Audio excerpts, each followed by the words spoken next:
바로 시작하겠습니다. 먼저 세비야와 아스날의 경기를 분석해 보도록 하겠습니다. 스페인 1부 13위의 세비야입니다. 공중볼에 약한 아스날이라 특유의 크로스와 엔네시리를 이용한 헤더도 나름 옵션으로 쓸 수 있는 상황입니다. 다만 문제는 최근 박스한 수비가 상당히 불안해져 있다는 것인데 PSV 라이오전에서도 세트피스 실점이 나왔고 지난 레알전에서도 오프사이드 휘슬이 아니었더라면 세트피스 난전 상황에서 또 실점으로 기록이 되었을 것입니다. 선수비 후역습 성향이 잘 통하지 않는 이유는 기본적으로 수비가 잘 안되고 있는 양상이기 때문으로 봐야 할 듯합니다. 결장자는 살라스, 디아즈, 페스터, 마르카오 선수가 결장할 것으로 보입니다. 잉글랜드 1부 2위의 아스날입니다. A매치 후유증이 심해 지난 경기에서는 상대의 기동력에 잘 대응이 안 되는 모습이었습니다. 그래도 웨데고르나 진첸코 같은 빌드업을 도맡아서 하는 선수들이 나름 컨디션을 회복하는 상황이라면 아스날의 모습은 지난 경기 후반과 비슷한 모습을 보여줄 가능성도 있을 것입니다. 특히 공격에서 부진했던 웨데고르, 제수스는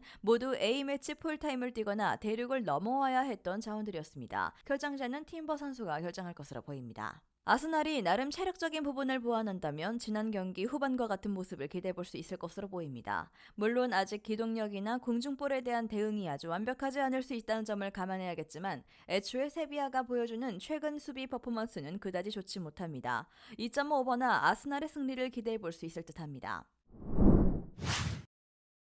다음은 브라가와 레알 마드리드의 경기를 분석해 보도록 하겠습니다. 포르투갈 1부 4위의 브라가입니다. 레알 마드리드를 상대할 때에는 역습의 퀄리티가 중요할 것입니다. 하지만 역습 상황에서 팀을 이끄는 호르타 이탈로 인해서 레알 마드리드를 공략할 만한 측면에서의 플레이가 잘 통하지 않을 가능성이 있습니다. 일시적일 수도 있지만 레알 마드리드의 측면, 카르바할의 폼도 지난 경기에서 나쁘지도 않았습니다. 4-4-2로 수비 상황에서는 상대의 주도권을 무력화시킬 전략을 짤 수는 있는데 레알 마드리드 자원들의 온더볼 능력을 100% 커버할 만한 실력을 우니온전에서 보여주진 못했습니다. 결정자는 고메즈, 호르타 선수가 결정할 것으로 보입니다. 스페인 1부 1위의 레알 마드리드입니다. 세비야와 1대1로 무승부를 기록했지만 골 결정력과는 별개로 벨링엄이 보여주는 활약은 여전히 좋았습니다. 빅 찬스 생성에서도 2개를 기록하면서 중앙에서의 공격력을 이끌었고 비니시우스도 지난 경기 아쉽긴 하지만 늘 온더볼 상황에서의 능력은 신뢰할 수 있는 자원입니다. 우니온전에서 브라가가 경합 상황에서 크게 두각을 드러내는 모습도 아니었습니다. 일단 공격에서는 숨통이 트일 가능성도 있을 것입니다. 결정자는 쿠르투아, 밀리탕 선수가 결정할 것으로 보입니다. 일단 지난 경기 결정력이 아쉽긴 했어도 기본적으로 온더볼 상황에서의 능력이 뛰어난 편이라서 상대의 두 줄 수비를 공략하는 것도 아주 큰 어려움이 있진 않을 것입니다. 브라가는 역습에서 역할을 해야 할 호르타의 이탈도 생각보다 클 수 있는 상황입니다. 레알 마드리드 승리를 기대해봅니다.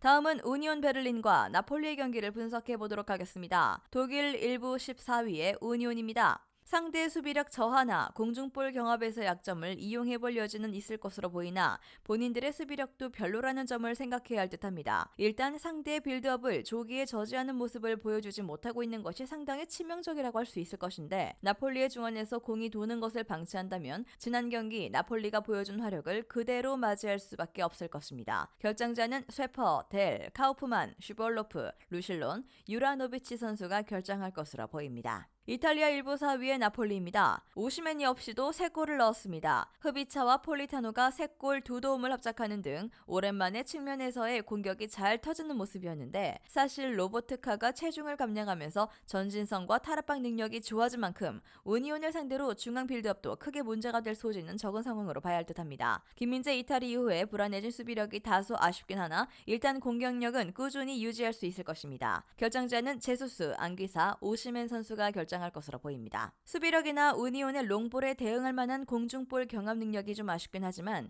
여전히 강력한 화력이나 중앙에서의 주도권 싸움에서는 우위를 점할 수 있을 것입니다. 우니온이 사실은 상대 전진을 제대로 대응하는 양상은 리그에서도 보여주지 못하고 있습니다. 나폴리의 승리를 기대하는 매치가 될 것입니다. 마지막으로 벤피카와 소시에다드의 경기를 분석해 보도록 하겠습니다. 포르투갈 1부 2위의 벤피카입니다. 늘 자신들이 주도하는 양상을 만드는 스타일입니다. 하지만 인텔의 중원에 막혀서 전진성이 둔화되는 등 코어가 단단한 팀을 상대로는 한계를 드러내는 모습을 보이기도 했는데, 일단 소시에다드도 코어 중원의 힘은 아주 좋은 유형인 만큼 벤피카가 소시에다드를 확실하게 제압하는 모습은 보이지 못할 가능성도 있을 것입니다. 오히려 높은 라인이 수비 상황에서 난조로 이어질 가능성도 있습니다. 결장자는 디마리아, 바 선수가 결정할 것으로 보입니다. 스페인 1부 5위의 소시에다드입니다. 기본적으로 상대가 라인을 낮추는 경우 좀 고전하는 편이나 벤피카 같이 라인을 올리거나 동적으로 움직이는 팀에게는 제법 득점력이 괜찮았습니다. 빌바오나 그라나다를 상대로 대량 득점까지 성공시키는 모습이었는데 4-4-2를 가동하면서 상대의 공간을 제어하는 것도 나름 능한 모습을 보이는 만큼 상대의 공격을 최대한 저지하면서 공격력에서의 반전을 기대할 만한 상황을 만들 수 있습니다. 결장자는 실바, 메르켈란츠, 티어니, 오드리 오솔라 선수가 결장할 것으로 보입니다. 벤피카가 주도하는 양상은 잘 만드는 편이나 코어가 단단한 소시에다 같은 팀을 상대로는 부진한 경우도 제법 있기도 합니다. 소시에다드가 라인을 올리는 벤피카 같은 팀을 상대로는 단점이었던 득점력을 커버하는 모습을 리그에서도 제법 보여주기도 했고요. 소시에다드가 이길 가능성도 없진 않습니다. 영상에서 알려드리는 내용들은 모두 1차 분석 내용들이며 2차 분석과 최종 조합픽은 영상 하단 고정 댓글 링크로 문의 주시면 안내 도와드리도록 하겠습니다. 시청해주셔서 감사합니다. 아직도 혼자 분석하고 계신가요? 이슬TV 스포츠 정보방에서는 실시간 스포츠 커넥션을 통한 소통하는 관리 시스템으로 확실한 수익을 전해드리고 있습니다. 정보방 입장 조건은 없으며 일반인들은 쉽게 접할 수 없는 배당 흐름 분석, 모든 경기 라인업과 결장자, 마지막으로 분석 모델링을 통한 최종 조합픽까지 무료로 제공해드리고 있습니다. 물론 마음에 안 들면 둘러보시고 나가셔도 됩니다. 혼자 하면 단기간으로 수익을 볼 수도 있겠지만 함께하면 장기간으로 꾸준한 수익이 가능합니다. 정보방 무료 참여하시고 꾸준한 수익을 원하시는 분들은 영상 고정 댓글 링크로 문의 주시면 안내 도와드리겠습니다. 늦지 않았습니다. 함께 합시다.